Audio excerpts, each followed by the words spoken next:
Welcome to this talk on insolvency and bankruptcy records at New South Wales State Archives. This talk will guide you through some of the typical insolvency and bankrupt records held and finish with case studies. We will look at backgrounds and definitions, how to find the records, how to access the records, what's in the records, and more importantly, what's not in the records. And we will also look at examples.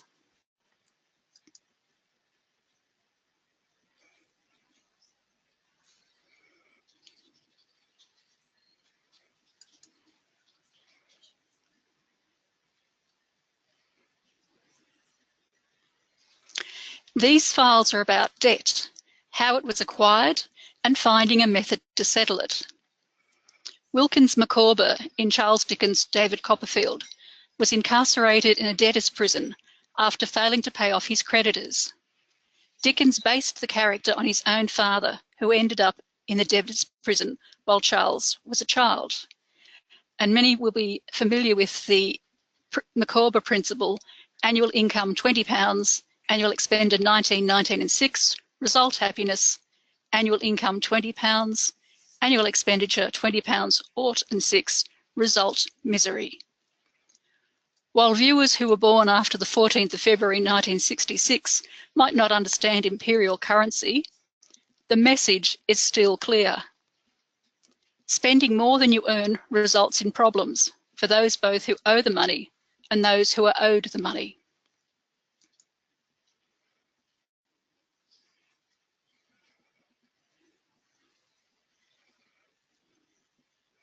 First, some definitions. Insolvency is the inability to satisfy creditors or to discharge liabilities. Early legislation in New South Wales addressed insolvency rather than bankruptcy. Bankruptcy is similar but not identical to insolvency. It involves the court taking over the debtor's property for the benefit of the creditors. This can be done either voluntarily when the debtor actually applies to the court, or it can be done compulsory when the creditor forces the debtor to go to court. But it also protects the debtor from other unsecured creditors. A bankrupt person cannot operate a business for profit, enter a business contract, or borrow money until they receive their certificate of discharge.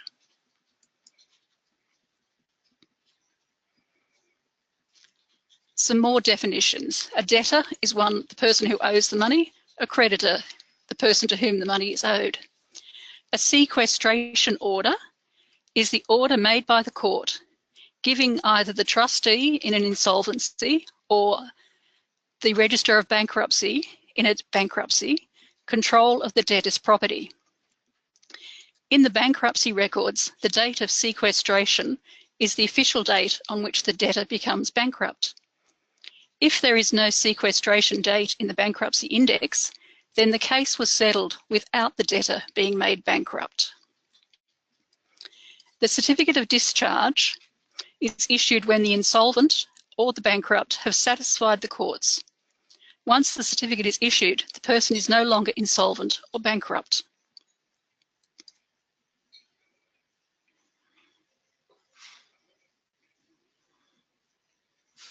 Now we will look at some of the legislation. 1823, the Supreme Court of New South Wales was given the right to examine persons and businesses unable to pay their creditors in full. Some debtors were still imprisoned for debt. Until 1888, insolvency matters were usually heard by the civil jurisdiction of the Supreme Court. In 1830, an act combined the British concepts of insolvency and bankruptcy. In 1841, the court set up the Chief Commissioner of Insolvent Estates and established the framework for the insolvency process. This is the start of the insolvency files.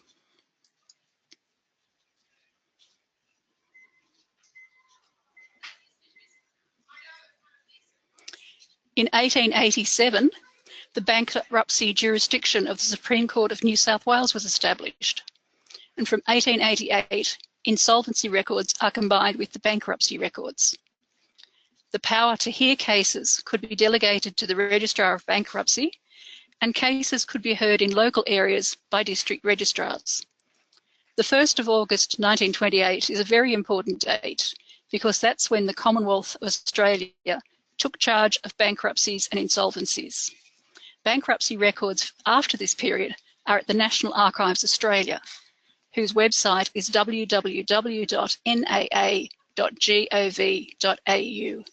Just to repeat, New South Wales State Archives does not hold any bankruptcies after the 1st of August 1928.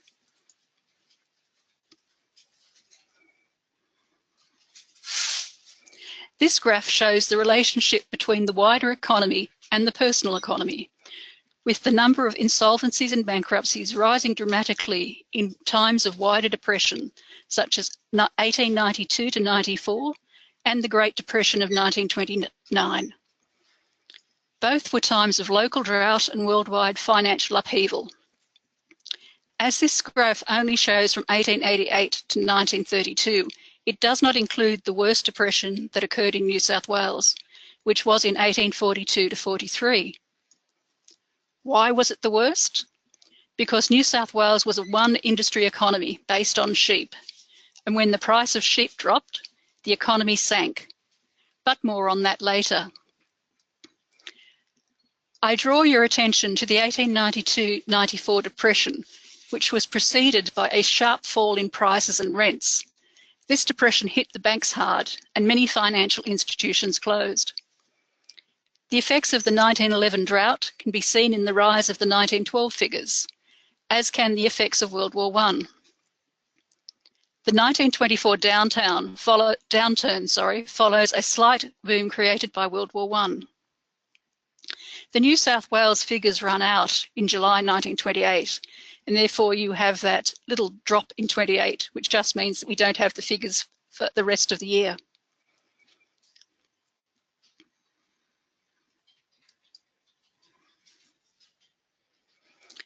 Now we're going to look at some of the series that we hold.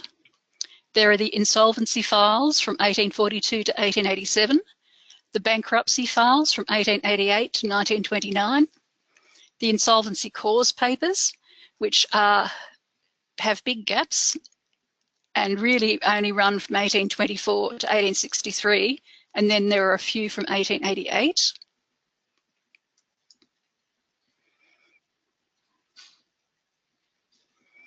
The Bankruptcy Index, which is available on our website, along with an index to the insolvencies.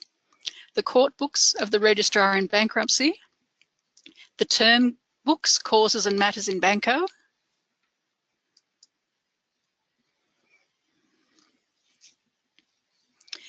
Copies of sequestration orders and memorandum of release relating to bankruptcy for a very short period only, 1912 and then 14 to 16.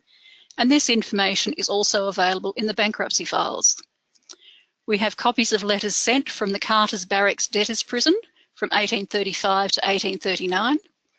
And we have the Debtors Book for Sydney and Darlinghurst jails, which list people detained under the civil process from 1829 to 1900.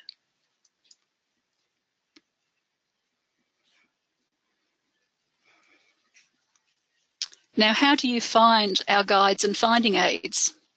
Well, they're on our website, which is www.records.newsouthwales.gov.au. Under Quick Links, you'll find Research A to Z. Click on Bankruptcy and Insolvency to find both our guides, which explain the records, and our indexes.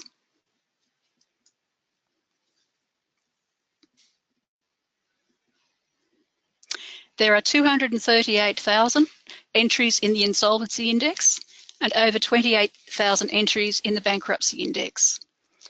But you might also like to have a look at the digitised newspapers and the New South Wales Government Gazettes on Trove, which is trove.nla.gov.au. Particularly if you were interested in who is owed money, the creditors, as our indexes only list the debtors.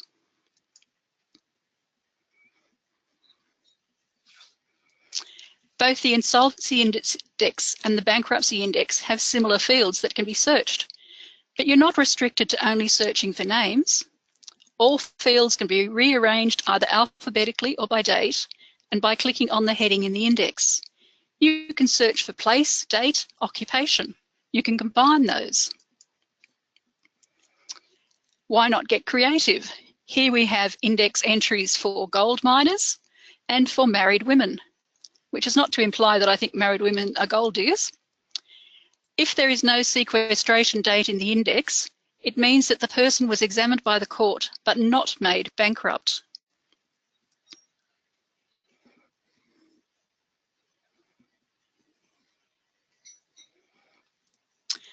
Photography seems to have been a very high-risk occupation, judging by the number of photographers made insolvent in the 1860s and 70s.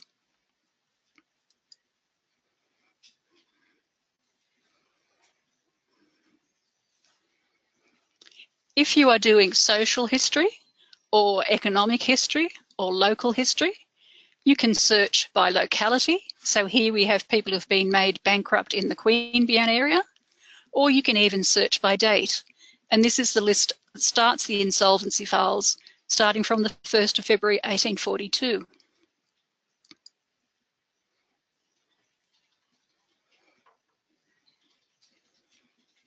So what's in a file?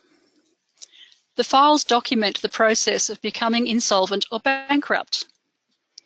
This may include a hearing to see if the creditors agree that the person can become insolvent or bankrupt, an examination of the person to see why they are experiencing problems and can't pay their debts, an estimate by the person of their assets and debts, including money owed to them by other people, the claims of the creditors, and they have to prove the debt.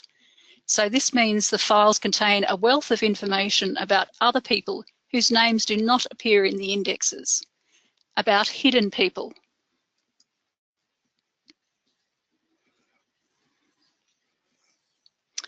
You also get how much the bankruptcy actually cost with the lawyer's costs, the judgment, or alternatively the dismissal of the case, the application for a certificate of discharge, any meetings about this that may show if the creditors oppose the certificate, and sometimes you get the certificate of discharge.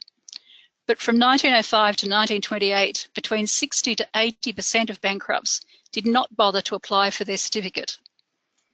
Without this certificate, they should not have run a new business for profit, entered a business contract, or borrowed money.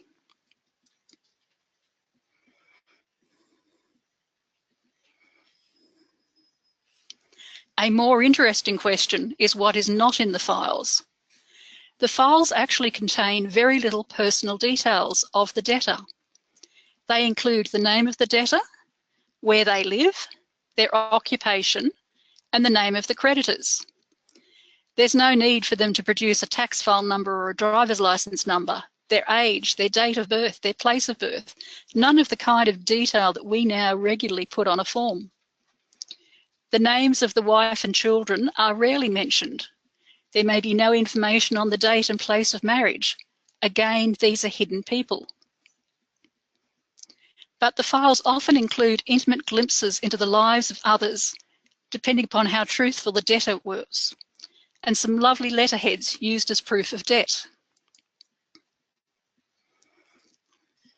I'd like to now come to some of the examples and case studies. In preparing this talk, one of my colleagues gave me a good hint. Always use examples with readable handwriting. Sorry folks, this is probably one of the better examples and it goes downhill from here. John Brown is intriguing and requires further research. He was in Darlinghurst Jail from the 7th of January to the 19th of February 1841 for debt. In this letter, he seeks his release. He talks of his enemies who have robbed him of all, the lawyer who darkened his character, that it is 4 years since the court action to recover his house, which resulted in the debt. The house was built on his father-in-law's land. Brown claims he is not extravagant and that he is a teetotaler. Hunted from place to place by my wife in sport after her elopement. Brown states he is living with another woman and plans to marry her if he gets out of jail, and that his opponents have been taken away, so I'm not quite certain what that means.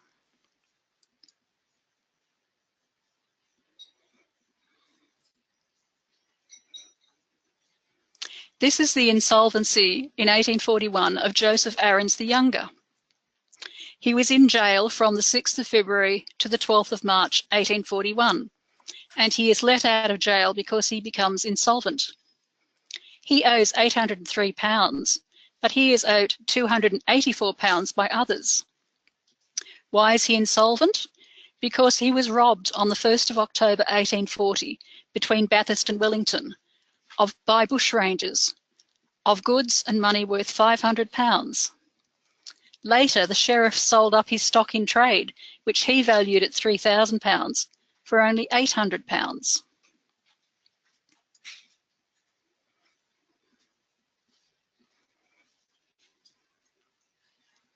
This is his second insolvency in 1846.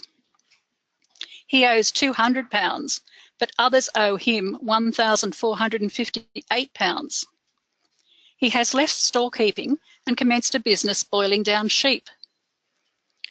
The 1842 depression was partly caused by the collapse of the only industry in New South Wales, sheep farming. The price of sheep fell till entire flocks were going for a small amount. It was not until someone realised that if sheep were killed and boiled down, they could produce 6p worth of tallow. This put a base price under sheep. Going into this industry looks like a good move for Aarons because at this time it would have been very busy.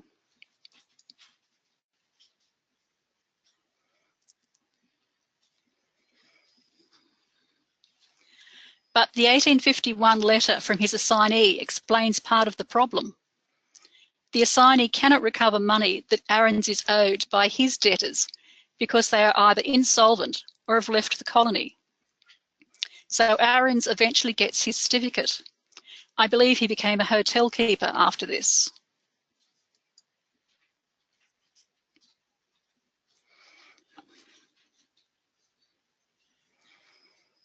George Swimmerton Yarton was the Registrar of the Metropolitan District Court and in receipt of an annual salary of £400.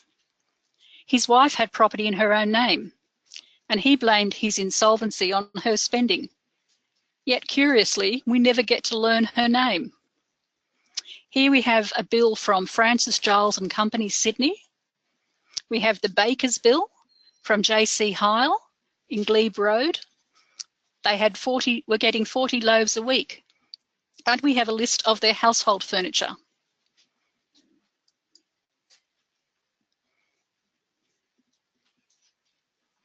His assets included an organ on loan to the Congregational Church of Petersham that was worth £40.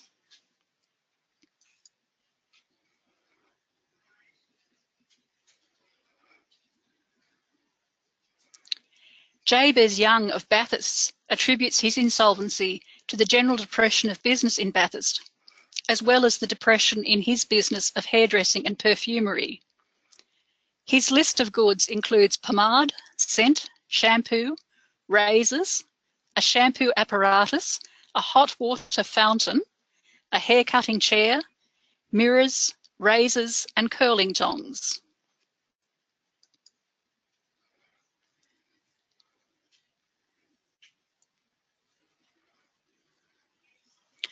One of the requirements of the bankruptcy examination was for the person to supply the court with their financial records, their books.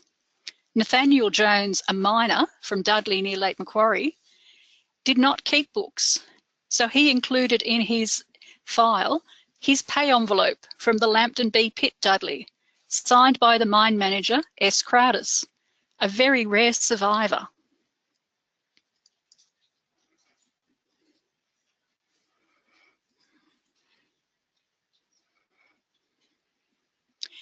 Pearce Jones of Dudley sold some of his furniture because the little ones were wanting bread. The problem was that this furniture was already pledged to Samuel Merritt as collateral for his debts. Merritt is a character in both Nathaniel and Pearce Jones's files.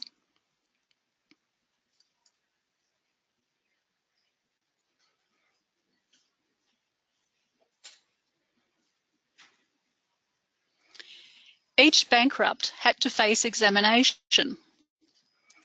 Here, Pearce explains he was in debt due to bad times and having a lot of trouble since he was married. He also had to pay money away for sickness. So we know he is married, but we do not know her name. All debtors were asked how many children they had, and also if the children had bank accounts. This was to stop the debtors hiding their money away in their children's bank accounts. So we know Pearce had 3 girls, but we do not know their names or ages. Pearce would join the army in 1916. Was it patriotism or was it for the pay?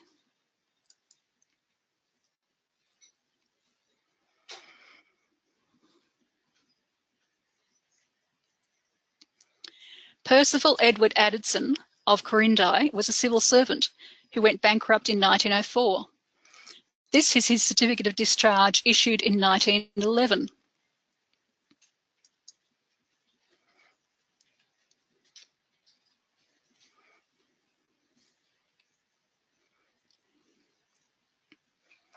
He states that his debts are due to the high cost of living and rent. But as District Registrar of Bankruptcy in Corindi, he was earning £200 a year. He joined the New South Wales Public Service in 1892, served in World War I, and retired from the public service in 1939. Even after his bankruptcy, he continued to work for the Attorney General's Department in the Petty Sessions section.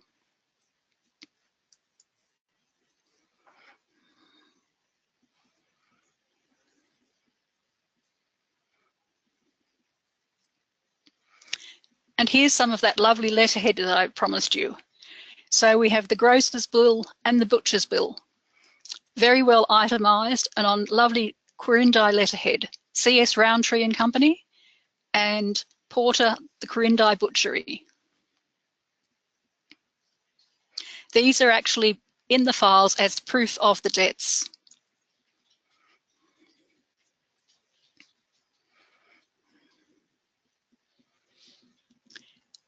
Now we come to some files that prove the exception to the rule that the spouses are invisible in the files.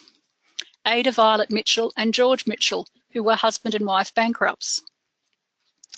Ada Mitchell was examined by the Bankruptcy Court 6 times, but only the last case in 1922 resulted in her bankruptcy. Her husband, George Mitchell, was made bankrupt in 1914. In an effort to make sense of Ada's files, I turned to the digitised newspapers on troves. It did not simplify things.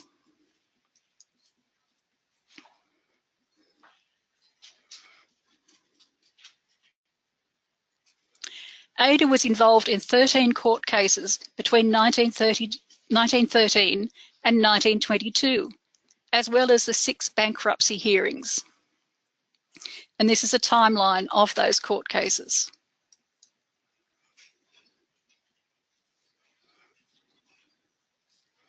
She was even named in federal parliament over the potential sale of the Bardwell Parkland to the War Services Homes Commission.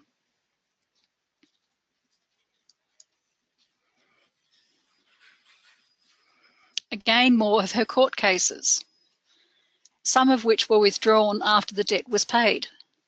And one in particular, one bankruptcy case, was withdrawn after her mortgagee bought the debt.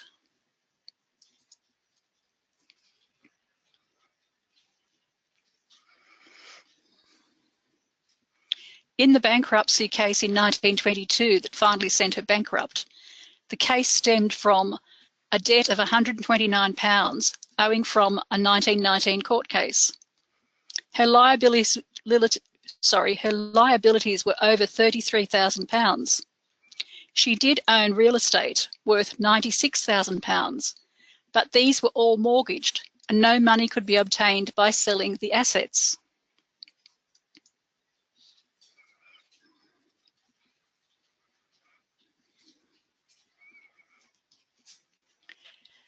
The files contain lots of procedural information, such as whether or not the summons had been served. This letter from Joe Brown, who served the summons in 1921 against Ada, talks about the difficulty of getting to her house. To get to her residence, you have to take a tram as far as the Salvation Army home, then walk to the end of the street, down a gully, over a creek, up a steep hill, then along Arncliffe Road. He called on 2 separate days to deliver the papers, and on the first was told she was not at home. He hid in the bush and watched the house from 4 p.m. till 8 p.m. He came back the next day at 6 a.m. and when she came out of the house about 8 a.m., he served the papers on her. Perhaps the difficulty of getting to her place was the reason why her real estate was not selling. The train didn't get to that area until 10 years later.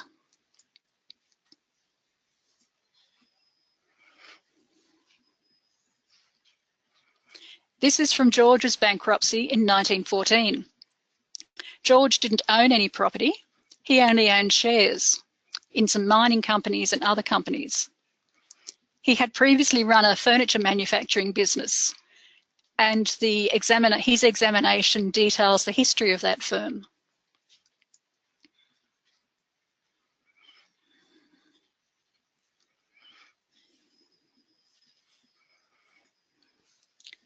Ada's files give us intimate glimpses into her life.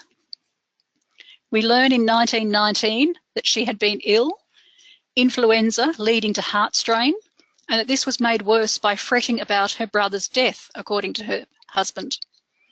George produces 2 doctor's certificates. In his letter of the 4th of August 1919, he refutes the suggestion that Ada is just acting as a dummy for him in her property dealings.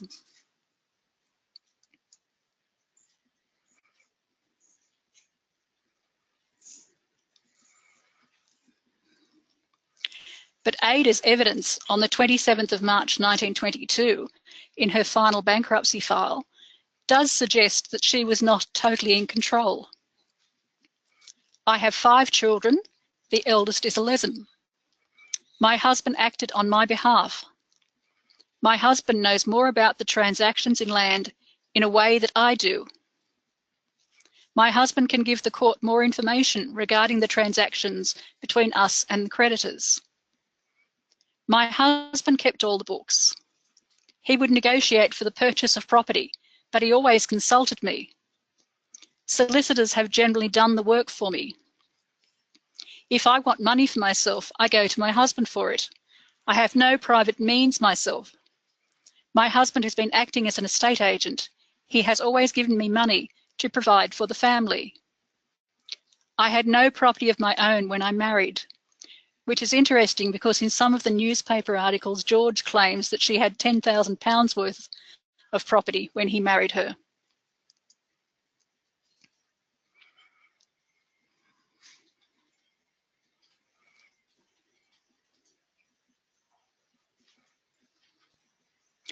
In 1928, after the federal government takes over bankruptcy powers, George appeals to the Federal Attorney General on the basis that Ada is being ripped off. Her land was being sold by the mortgagee too cheaply. The person who bought it was then reselling it at a higher profit. George claimed the bankruptcy was caused by her solicitor, who failed to show up for the 1919 court case, resulting in her losing the case and thus owing the debt that resulted in the bankruptcy case. The New South Wales Register of Bankruptcy comments that if the land is worth as much as they claim, then Ada should be able to borrow enough to pay off her mortgages and her unsecured creditors and get the estate back. But she can't because people won't lend her money.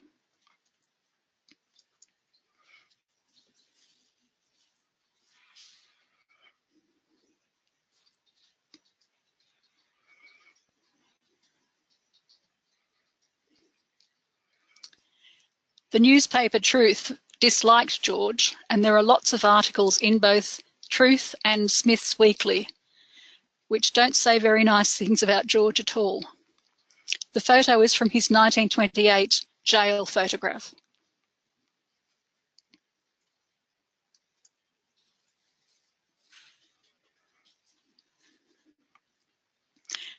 I just want to point out some of the limitations. Some insolvency files are very fragile. If you ask for one of these, you may not be able to see it on that day. It will need special attention from our conservation staff before you are able to access it. State Archives' Bankruptcy Index is based on the original index created by the Supreme Court. It is not a list of files held by State Archives. In some cases, there may be an entry in the index for which no file is available. The best way to access the insolvency and bankruptcy files is to visit us at our Western Sydney Records Centre at 161 O'Connell Street, Kingswood. State Archives does not automatically offer a copy service on these files. This is because of the size of the files and their repetitive nature. You get the debtor making a list of his debts. You get the trustee making a list of the debts. You get each creditor making a list of the debts. So there is a lot of repetitive information in these files. But if you want a copy of the file, you can ask for a quote to have the file photocopied and posted to you. However, we will quote for all pages with writing on them in the file, regardless of how important they are or whether they contain new information.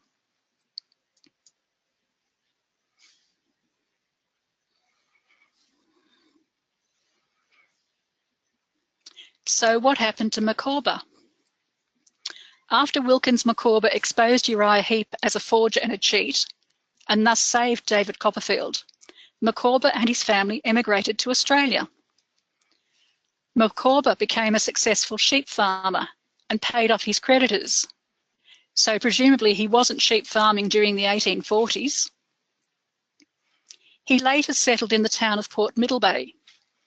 There he was appointed a government magistrate, a sign of his improved social standing and place in the community. So it is possible that in some fictional world he was overseeing the insolvencies and bankruptcies of other people.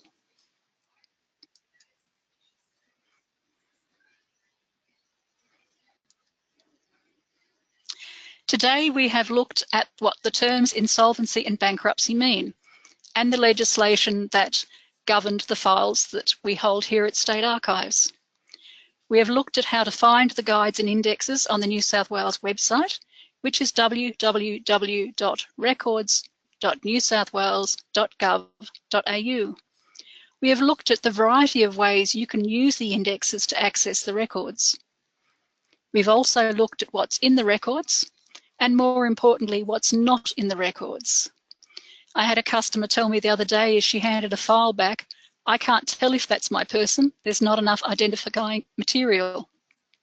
So if you definitely know the person is your person, then you will get good material.